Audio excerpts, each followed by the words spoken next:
Men are guilty until proven innocent, and women are innocent until proven guilty. Unfortunately, today it's more like guilty even when proven innocent and innocent even when proven guilty. It wasn't long before women complained about the male gaze, compliments, dating pressures, etc., so men gave them what they wanted and started to ignore them. Now they complain about the lack of attention. This is proof they don't know what they want. Truth is, it's not that all women are out to sabotage all men.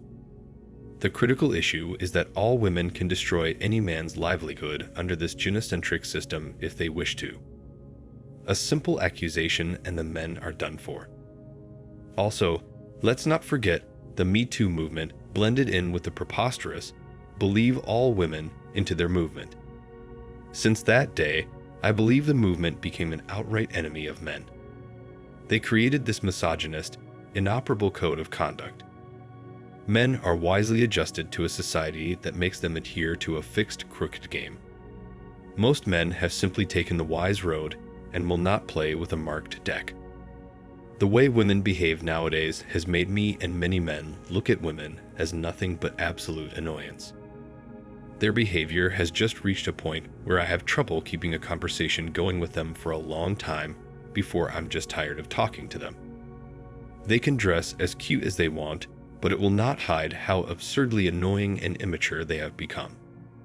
Men are just avoiding anything that could even be remotely misunderstood and get men in trouble. Never date a woman in the place you work. Once you break up, then it becomes awkward and sometimes toxic. I know it's convenient, but don't do it. Keep conversations about the business only. Ignore the women as much as possible. A long time ago, workplace harassment used to be if your boss pushed you into unwanted intimacy in order to keep your job or get a promotion. Now, if you look at someone the wrong way, you can get sent to HR and get fired. I had a boss at one of my jobs. He was the nicest guy you could want to know. He had one problem: he could not remember names very well. So he just called all the guys buddies and all the women as darlings. He would say, "Good morning, darling or buddy." He said this to the wrong woman and got brought up on charges of harassment and was fired. That was when I quit talking to any female except for what I had to say in order to do my job. They may be friendly to you today and stab you in the back next week because they did not get a job or promotion because of you or just think it was you. It is too easy to just not have anything to do with them because of what they might do. When you are guilty and not even given a chance to prove your side of the case.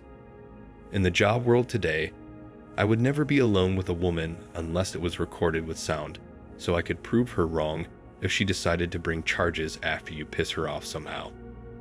My reputation is too important to me and to hell with her feelings. All women do is complain. If you say hi to a woman, then she will complain. If he is working, she will complain. If he is stupid enough to ask her out, she will complain. All women do is complain. She isn't worth your time, guys. Do what is right for you. Ignore her worthlessness. She isn't worth your time and energy. Isn't it funny how these women will come on the internet spewing venom about men approaching them in any way? We saw a video the other day from a woman who said a man in a parking lot was 30 feet away and said, "Excuse me, miss," and by her own words, she went crazy on the man for saying just that and being within 30 feet of her. Nowadays, until you can prove your innocence, you are guilty. Men are most afraid of this. God forbid if a woman even alleges untruly that a guy harassed her at work, that man will lose his job and any chance of getting another employment in the future, along with his reputation and self-esteem. That is the enormous advantage that women have over men at work. We had a whole Me Too movement where we had literal land whales complaining if men in the workforce looked at them too long or in the wrong way. We have women complaining over the male gaze. So, men are now keeping a respectful distance at work and only interacting with women at work about work. When it comes to harassment in the workplace, companies always terminate the man without an investigation. Women have caused this problem. Many men have financial obligations, some have families, and nobody wants to get fired because some woman decided her flow was too heavy this month. I own my business and will not hire any women. The perspectives and guidance described in this video are sound and fairly represent what is happening in the workplace and how men can protect themselves. Minimize contact with women. Have witnesses to any interactions when possible. Document date, time, place, topics, and conversations with female coworkers when no witnesses are available. These are called contemporaneous notes. This will preserve and jog your memory should a female coworker conjure up an accusation. As for complaints about ignoring female coworkers, doing nothing is much easier to defend and defend in action. Men have plausible deniability in ignoring females at work. Appear confused and say that you have a lot of work on your plate and have little time for socializing. Studies show that men would rather work with other men than with women. This only serves to demonstrate how increasingly wary males have become of women throughout time, especially in the last 10 years, and how much they would prefer to communicate and work with other guys. In cubicles, meetings, and boardrooms, they prefer to work with other males rather than women because they can share information, talk about ideas, and organize their schedules together. This is due to their fear of losing the career they have worked so hard to build over a long period of time. They may lose everything with just one unfounded accusation. In a society that primarily takes into account and believes what women say, one false charge could end up being the villain. So, don't blame men, I mean. Men can see what has happened over the years, especially with the advent of the Me Too movement. They don't want to bear responsibility for something they did not commit. They don't want to lose their jobs, status, and position in society. Just to be clear, men are not saying that they are the only ones that are terrified of women here. Women also seem to be hiring fewer women in general. Also, remember that as per studies, the vast majority of HR departments are comprised of 80% to 100% women. So much for diversity. Think hard if you believe that the accused man will receive a fair, objective, and impartial evaluation of the facts of the case. According to HR professionals, harassment infractions are the only workplace misconduct that is entirely in the mind of, and at the discretion of an employee. Two different men can say the same words to the same female coworker, and she can accuse the one of harassment and relish the comments of the other.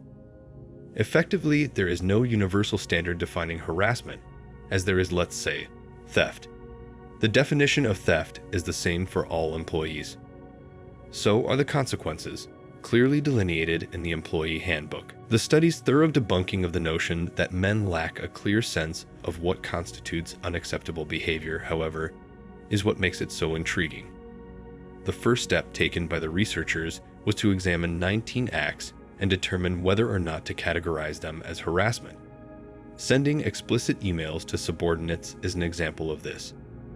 Both genders largely agree on what harassment entails, and most men and women, respectively, are aware of what it is.